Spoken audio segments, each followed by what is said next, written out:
Type of component के बारे में। अब पहले हम टाइप ऑफ कंपोनेंट का एक चार्ट बना के समझते हैं क्या है, फिर इसके बाद में यहाँ पे आते हैं हम। तो सबसे पहले हम कंपोनेंट ऑफ इकोसिस्टम की बात कर रहे हैं यहाँ पे। तो कंपोनेंट ऑफ इकोसिस्टम को हम दो भागों में बांटते हैं ब्रॉडली। तो इसमें सबसे पहले हम क्या लेते हैं, बायोटिक, दूसरा हम क्या लेते हैं, एबायोटिक। बायोटिक को हम क्या बोलते हैं, बायोटिक को हम क्या बोलते हैं, जैविक घटक, और एबायोटिक को क्या बोलते हैं, अजैविक घटक। अब बायोटिक कंपोनेंट को हम कितने भागों में बांट लेते हैं, तीन भागों में बांट लेते हैं मेजरली।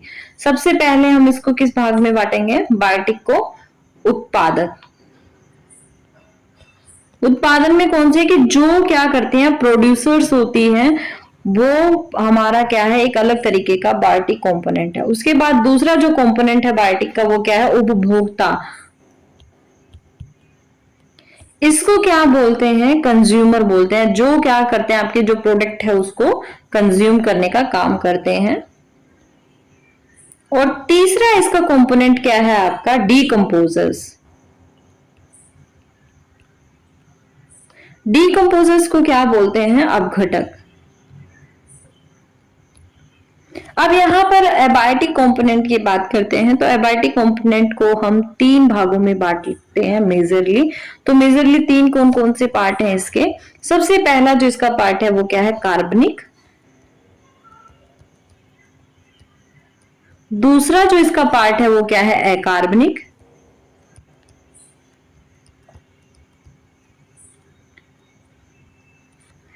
तीसरा जो इसका पार्ट है वो क्या है, भौतिक या फिर फिजिकल। अब इसके एबायोटिक जो आपके एलिमेंट्स हैं या कंपोनेंट्स हैं, इनके बारे में देख लेते हैं। कार्बनिक में कौन किनको हम शामिल करते हैं, अकार्बनिक में किनको शामिल करते हैं। तो सबसे पहले हम बात करते हैं अकार्बनिक में। ये आपका एबायोटिक था। एबायोटिक में हमने तीन भागों में बांटा, कार्बनिक, अकार्बनिक और यहां पे भौतिक। तो सबसे पहले कार्बनिक में हम किसको बांटते हैं, प्रोटीन। उसके बाद क्या आता है, कार्बोहाइड्रेट्स।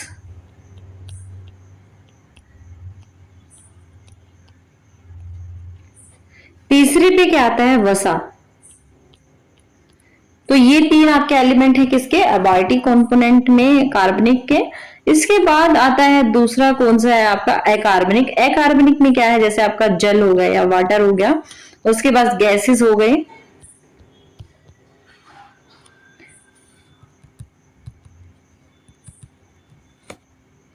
उसके बाद गैसें हो गई। इसके बाद क्या है, मिट्टी हो गई। फिर खनिज हो गए या मिनरल्स, और फिर चट्टान या फिर रॉक्स। तो इन सबको हम किस में शामिल करते हैं, अकार्बनिक में। अब फिजिकल एलिमेंट में हम किसको शामिल करते हैं, फिजिकल एलिमेंट की बात करें तो फिजिकल में हम लेते हैं जैसे हमारा टेम्परेचर हो गई, जैसे वायुदाब हो गया, या इसको क्या बोलेंगे, वायुदाब को एयर प्रेशर हो गया, या फिर आर्द्रता हो गई, ह्यूमिडिटी हो गई, या फिर क्या है आपका प्रकाश हो गया, लाइट हो गई, या फिर आपका क्या है स्थलाकृति या फिर टोपोग्राफी हो गई। तो इन सबको हम किस में शामिल करते हैं, फिजिकल कंपोनेंट में शामिल करते हैं। तो ये था आपका बायोटिक और एबायोटिक। अगर किसी का कोई क्वेश्चन है तो इनके रिगार्डिंग तो वो मुझे कमेंट सेक्शन में भेज सकता है। नेक्स्ट हम चलते हैं अब इनके ऊपर कि जो कंपोनेंट है मेजर, उनको हम कैसे डिवाइड करते हैं। मेजर आपका डिवीजन इसी तरीके से था। तो हम टाइप ऑफ कंपोनेंट की यहाँ पे बात कर रहे थे। Composition and organisation of communities and physical component decided the structure of an ecosystem. यानी कि आपका इकोसिस्टम कैसा होगा वो कौन डिसाइड करता है, आपका फिजिकल स्ट्रक्चर डिसाइड करता है, भौतिक जो पर्यावरण है वो डिसाइड करता है। जैसे मैं अभी बात कर रही थी किसकी, ट्रॉपिकल जोन की। ट्रॉपिकल जोन में क्या है कि आपका टेम्परेचर हाई रहता है, ह्यूमिडिटी हाई रहती है, सारे साल वहां पर क्या है, वर्षा होती है। तो वहां पर हमें क्या मिलते हैं, सदाबहार वन मिलते हैं। और वहां पर सारे साल क्या है आपके जो वन मिलते हैं उसमें सबसे ज्यादा रिच सबसे बायोडाइवर्सिटी पाई जाती है, क्योंकि वहां पर हर तरीके के पेड़ पौधे से लेकर आपका जो लताएं हैं वो भी मिलते हैं, भिन्न भिन्न प्रकार के जो वहां पर प्राणी हैं वो भी वहां पर पाए जाते हैं, सबसे रिच बायोडाइवर्सिटी पाई जाती है। लेकिन वो डिपेंड किस पे करते हैं, आपके फिजिकल एनवायरनमेंट पे डिपेंड करते हैं। तो यहाँ पर सेम यही बात कह रहा है कि जो आपका समुदाय और जो भौतिक घटकों की संरचना और संगठन है वो पारिस्थितिकी तंत्र की संरचना को निर्धारित करेगा कि वहां पर कैसी वनस्पति होगी और कैसे जीव जंतु वहां पर पाए जाएंगे। Thus the ecosystem have basically divided into two parts या two major components. First is biotic, जो मैंने भी आपके साथ डिस्कस किया। उसके बाद क्या है, अबायोटिक या फिर जैविक या फिर अजैविक। अब चलते हैं नेक्स्ट पे, बायोटिक कंपोनेंट या फिर लिविंग कंपोनेंट भी इसको कहते हैं। तो पारिस्थितिक तंत्र में जीवित घटक या तो उत्पादक होते हैं या फिर उपभोक्ता होते हैं। यानी जो आपका लिविंग कंपोनेंट है उसमें दो ही तरीके के आपके जो घटक है वो मिलेंगे, या तो वो क्या होंगे, प्रोड्यूसर्स होंगे या फिर क्या होंगे, कंज्यूमर होंगे। यानी या तो वो क्या कर रहे होंगे, खाना बना रहे होंगे दूसरे जीवों के लिए, या फिर वो दूसरे जीवों का क्या कर रहे होंगे, खा रहे होंगे या कंज्यूम कर रहे होंगे। Producers produce organic component, for example plants produce starch, carbohydrates and cellulose through photosynthesis. अब उत्पादक जैविक घटक बनाते हैं। जैसे मैं बात करूं आपके पौधों की, तो पौधे क्या करते हैं, पौधे सूर्य से आने वाली जो किरणें हैं उसको अवशोषित करते हैं और उसको अवशोषित करने के बाद उसकी क्या करते हैं, फोटोसिंथेसिस प्रक्रिया के द्वारा स्टार्च बनाते हैं, कार्बोहाइड्रेट्स बनाते हैं, सेलुलोज बनाते हैं और उनसे खाना क्या करते हैं, तैयार करते हैं अपने लिए। अब इसके बाद हम बात करते हैं different living organisms constitute the biotic component of an ecosystem and belong to the following categories. अब विभिन्न जीवित जीव जो पारिस्थितिकी तंत्र है वो जैविक घटक बनाते हैं और उसको अलग अलग भागों में हम बांट सकते हैं। सबसे पहले क्या आता है, प्रोड्यूसर्स जिसको ऑटोट्रोप्स कहते हैं, जो अपना भोजन स्वयं बनाते हैं। इसके बाद आता है कंज्यूमर्स जो दूसरों को खाते हैं। इसके बाद तीसरा क्या आता है, डिकम्पोजर्स जो इन सभी का क्या करते हैं, अब घटक या फिर इनको डिकम्पोज करने का काम करते हैं, वापस उसी अवस्था में इनको पृथ्वी में या फिर जो आपका एनवायरमेंट है उसमें मिला देते हैं, तो उसको डिकम्पोजर्स कहते हैं। इनकी डेफिनेशन देख लेते हैं कि क्या क्या इनके डेफिनेशन है। तो सबसे पहले हम बात करेंगे यहाँ पे प्रोड्यूसर्स की या फिर ऑटोट्रोप्स की। दीज प्रोड्यूस देयर फूड, ये अपना भोजन स्वयं बनाते हैं।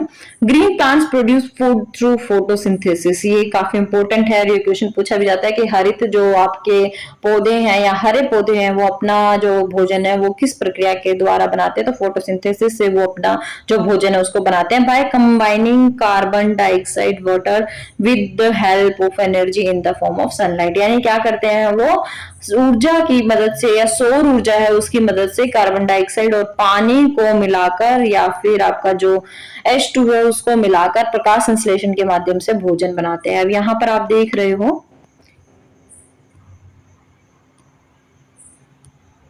जैसे कि आप इस फोटो में देख रहे होंगे फोटोसिंथेसिस की प्रोसेस जो यहाँ पे चली हुई है कि पौधे जो है यहाँ से सनलाइट यानी सूर्य से अपनी सनलाइट जो है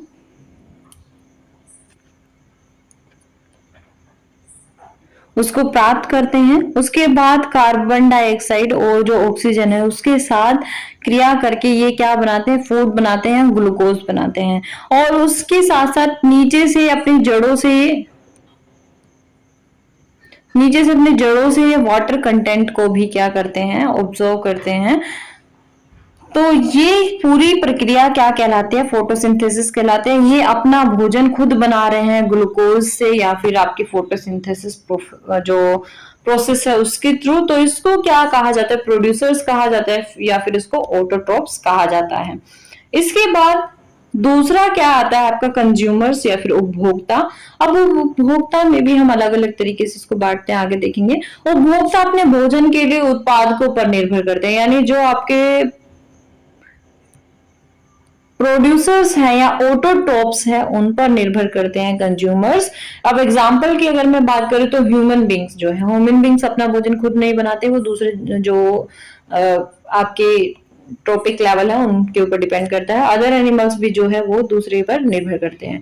और अगर मैं बात करूँ ये जीव दूसरे जीव को खाकर अपना भोजन प्राप्त करते हैं तो उनको क्या कहलाता है, उनको क्या कहते हैं, कंज्यूमर्स कहते हैं। अब हम बात करते हैं कंज्यूमर्स के टाइप्स की। कंज्यूमर के अलग अलग प्रकार होते हैं, तो यहाँ पर अलग अलग प्रकार के आपको यहाँ पे कंज्यूमर्स दिखेंगे। सबसे पहले हम बात करते हैं हार्बीवर्स की या शाकाहारी। शाकाहारी जो होते हैं ये क्या करते हैं, पेड़ पौधों को खाते हैं। तो पौधे जो खाते हैं, पेड़ पौधे जो खाते हैं उनको क्या कहा जाता है, शाकाहारी कहा जाता है या हार्बीवर्स कहा जाता है। ये आपके पहले कंज्यूमर्स होते हैं या फिर इनको प्राथमिक उपभोक्ता कहते हैं, आपको ध्यान रखना है ये। और इसमें कौन आते हैं आपके, बेसिकली अगर मैं बात करूं खरगोश हो गए, कीड़े हो गए, इस तरीके के। उसके बाद कार्निवर्स जो होते हैं, carnivores are those animals that eat other animal, जो दूसरे जानवरों को खाते हैं उनको क्या कहते हैं, मांसाहारी जानवर कहते हैं या कार्निवर्स कहते हैं। अब कार्निवर्स दो तरीके के होते हैं। सबसे पहले क्या होता है, secondary carnivores feed on herbivores, for example a frog और अ स्मॉल फिश। द्वितीयक मांसाहारी जो कौन होते हैं, जो शाकाहारी को ही खाते हैं, उदाहरण के लिए कौन है, मेंढक और मछली, जिस तरीके से। फिर तृतीयक जो कार्निवर्स होते हैं वो, या तृतीयक मांसाहारी कौन होते हैं, जो मांसाहारी जंतुओं को ही खाते हैं।